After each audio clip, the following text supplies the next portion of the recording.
Hi guys, and welcome to another video. Today what I thought we'd do is I have an old stack of vintage Apple products from when they actually printed everything on paper for their stores, for the advertisements, and I thought we'd just go through some of them. Now, this was given to me by someone who actually, he said he used to collect these when he was younger. He didn't want to throw them away, and he knew that while they're not super valuable, they have value to somebody, and I am that someone. So, let's take a look at just what he left me. So this first thing is for when the iPhone came to Canada. So it's the iPhone 3G, which I believe is the first one from Rogers, a local phone and internet provider. So unleash the power of your iPhone 3G, fully loaded with voice and data from Rogers. Now if you look this up, it gives you different things that was revolutionary according to this, with things such as the internet in your pocket, maps with GPS, a great widescreen iPod, because again, at the time, this is when they were selling a lot of iPod touches. And it was essentially a music player. So they have the old home screen. You open it up. This is the pricing guide for back then, for when this phone came out. So for only $60, you can have a whopping 400 megabytes of data, 150 weekday minutes, and 75 text messages. Back when actually we paid for just the voice lines, and we paid a specific amount. Very cool. Definitely enjoy that. Continuing on,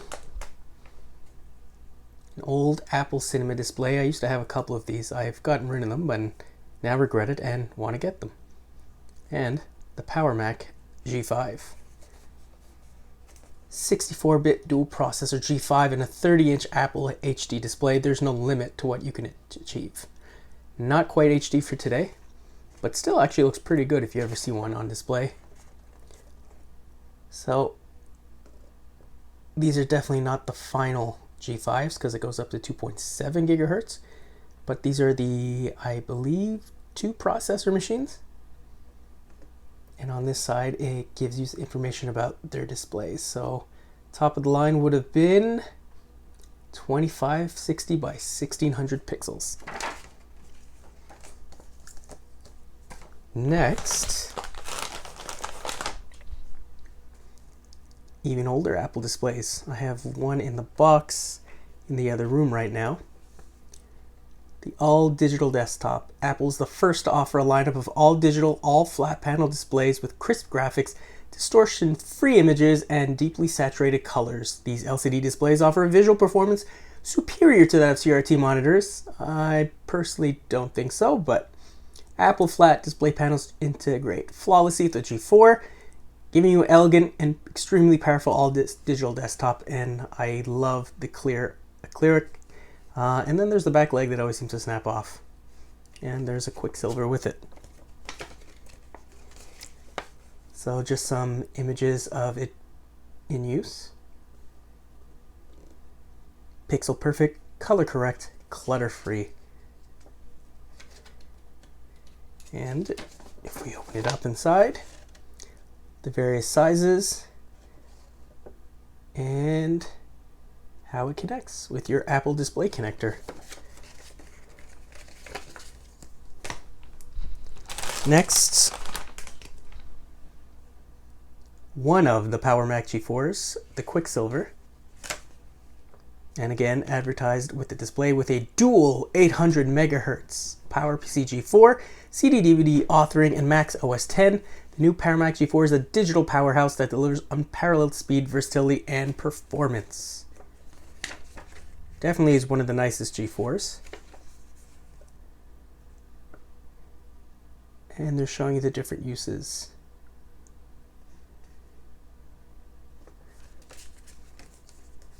Very nice. Not an advertisement, but I also have this unpeeled OS X 10.2 Jaguar sticker. Wildly innovative.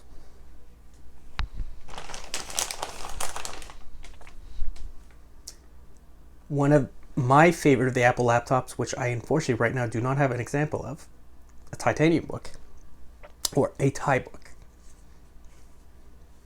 Design studio, mobile office, conversation starter, combining space-age materials and supercomputer technology, we've created a new breed of portable, introducing the Powerbook G4.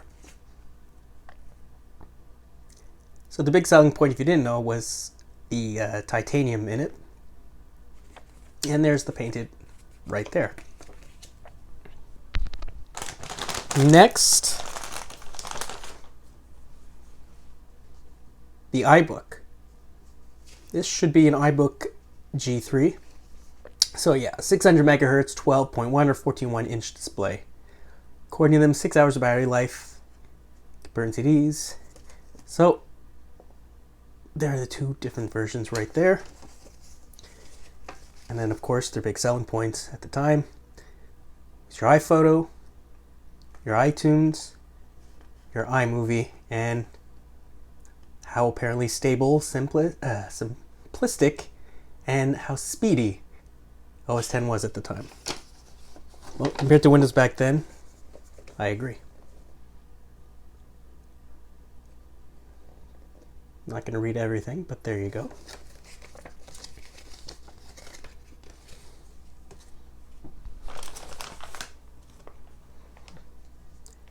This is my favorite looking advertisement because it's just so simple, but it even today strikes you for the G5, the Imac G5.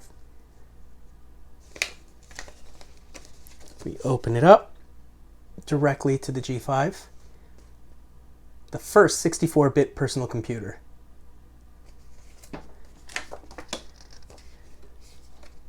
We have some specs here. This is the very early G5s because it's starting off with a 1.6 gigahertz G5, which was definitely not the model that I would have wanted at the time. I probably would have tried to opt towards the 1.8 or 2, depending what I was able to afford at the time.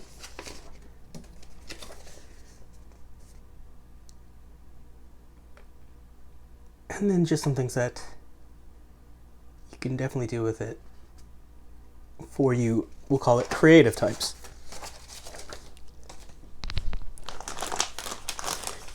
Next, computer that I can never seem to find a working one, unfortunately. Imac G5. Now these were plagued with bad caps. Pretty similar to the early 90s, mid to late 90s Macs. The capacitors, the story goes, I think that they were using some that from a manufacturer that had supposedly stolen how another company was making their caps, and they didn't get it quite right. So they were plagued with bad caps, and whenever I find one of these machines, there's always an issue. One day I will have my Imac G5, but that's not today. Still love that design. Whether it's an Intel or the Imac G5 version, very classic Apple computer. Speaking of Imac G3. This, I believe, is the Snow version, which I have one in the corner over here. So again, the big selling point, it's ready to go right out of the box. Everything you need, including a modem and Ethernet, so you get on the web quickly and easily. So this is for a 600 megahertz G3 version. Up to 1 gig of RAM, came with a 40 gig hard drive. With a whole 16 megabytes of SD RAM for the Rage 128.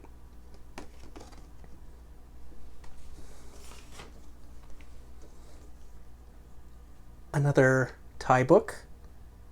Still love that design after all these years. My favorite of their laptop designs. Just looks amazing. Supercomputer performance up to a 1 gigahertz G4.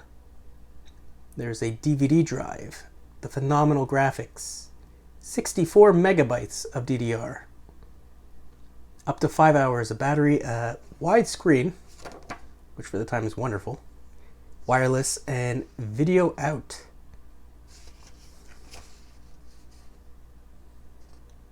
Here's some shots of it being used. And you can add a flat panel display with an adapter, mind you.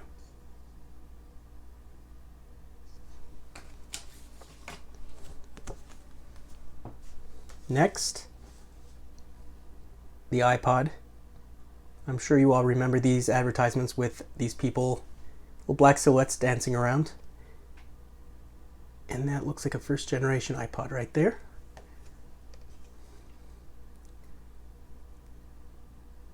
So 10 gigabytes, 20 gigabytes, 40 gigabytes, so maybe not the first generation there. They weren't the first to make an MP3 player or a music player, but they're ones that did it the best.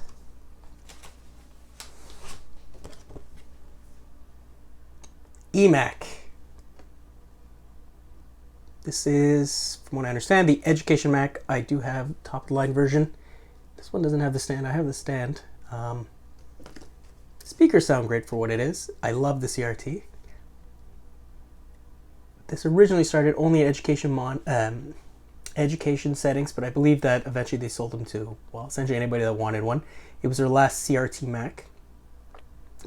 700, 800 for these ones at least, so it's pretty early on.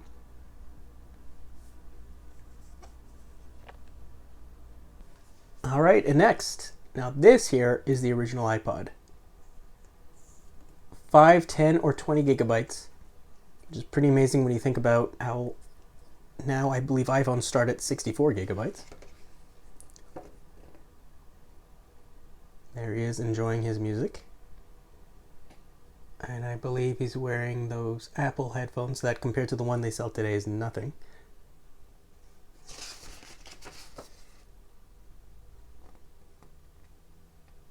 So just load and listen in sync with iTunes, which was massive because you can control your library. And they come with clear sounding earbud headphones, which is more they could say that the phones come with these days. Playlists, songs. And yeah, so there's the original, I believe, the 5 gigabyte, up to 10 hours of battery life, 20-minute skip protection, Firewire, which you definitely don't see anymore. And you can run it off a computer with 9.2.2. Change the world. Speaking of the firsts, original iPhone. Now this is AT&T, so in the States,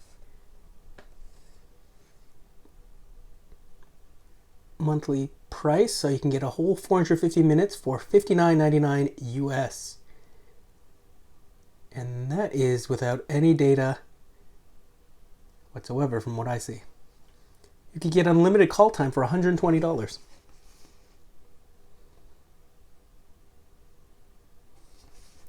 So for unlimited data in web, oh, excuse me, there was unlimited data, pardon me. So there was unlimited data, but I believe this is 2G speed, so you wouldn't get too much out of that. Family plan, you could do it for $110 and divide up your minutes. So at the time, this is when carriers actually charged more for minutes than they did for data. 200 text messages right there, $20.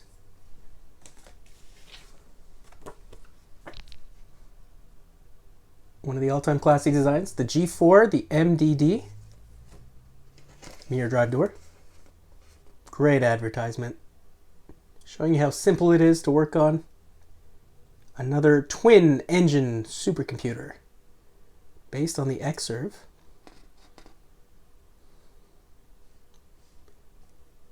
Up to 1.2 gigahertz for the dual processors. Up to 2 gigs of DDR RAM. 4 bays, a super drive, 5 slots in AGP, 4X, Radeon 9000 Pro or GeForce 4 MX.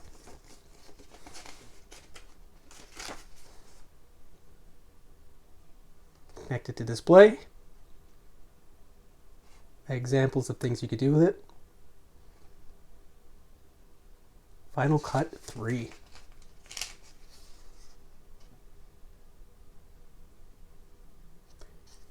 Difference between their different models, and of course a Pentium 4.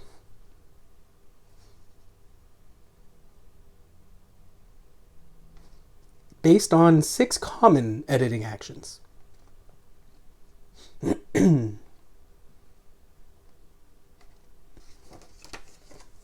And those were the configurations right there.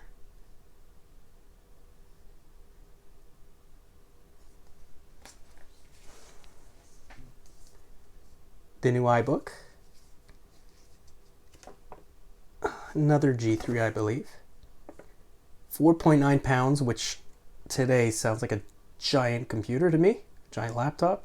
5-hour battery. 1024 by 768 TFT display.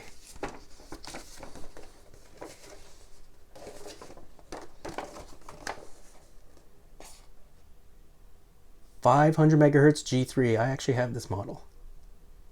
Up to 640 megabytes of memory. A CD or a DVD-ROM. And then just different software, Apple Care, iMovie, iTunes. All that fun stuff.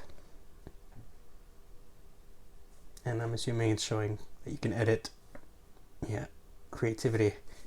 And the old airport right there. Rip MP3s, organize your organizer. Make a photo album, make movies. Powerbook G4 with the keyboard that I absolutely love. So 12, 15, or 17 inch. So the top of the line 1.5 gigahertz G4 12 inch. My favorite, it always just feels snappier. 15 inch at 1.5 or 1.6 G4. And finally, the biggest of them all, the 17 inch Super Drive. And then must-haves, your iPod, wireless keyboard and mouse, your Microsoft Office apparently was a must-have, iSight, back when they didn't put cameras, cinema display, and the Airport Express. And finally, one of my favorite, if not my favorite, Apple design of all time, the Imac G4. Such a great ad. If this computer came out today, I would just go nuts and need to have it. I'm not going to read this all, but 4 years ago, we introduced the first iMac. It changed the way people use computers. It changed the way people look at technology, and some people said it changed the world. 6 million iMacs later, we're doing it again. The new iMac is designed around a stunning 15-inch LCD flat screen with a brighter, sharper, and easier on the eyes than the old-fashioned CRT displays. And instead of requiring your neck, shoulders, and back to do the adjusting, the new iMac screen literally floats in the air, allowing you to effortlessly adjust its height or angle with just a touch. There it is. It's a timeless design.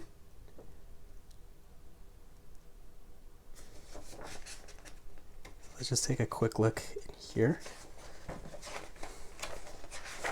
Now, I don't know about you guys, but I never seen one before. When I was a kid, most people I knew had PCs. I'm assuming it's because of the price. Unix based. Meet the dock.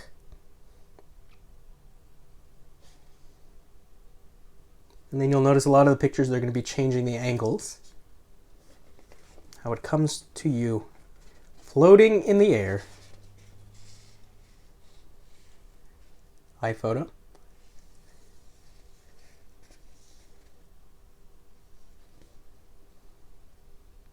Makes it easy to import, save, and organize and share every digital photograph you take. Design and order a custom hardbound book from your photos right from your Mac.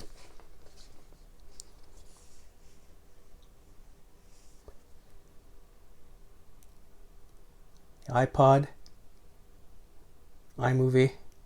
Apparently they made their own movies. Again, the neck and the screen, the angle is different once again. Special message to Windows users. Welcome.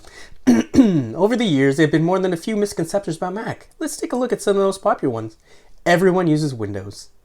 Myth 2. Macs don't work with PCs. 3, the software I need, isn't available for Macs. I've seen that argument multiple times in old literature. Macs don't run Office. Windows is caught up with the Mac. Macs are far easier to use than PCs. Guilty as charged. And here's the different configuration. So this is a very early G4 manual right here, or advertisement right here, from the 700 to the 800 megahertz. And there you go. So those are just some of the things that I was able to get from that person who donated it to me. I hope you enjoyed seeing all these things. If you did, it would really mean a lot to me if you'd leave a like down below and to subscribe to the channel. And I'll see you guys in the next one.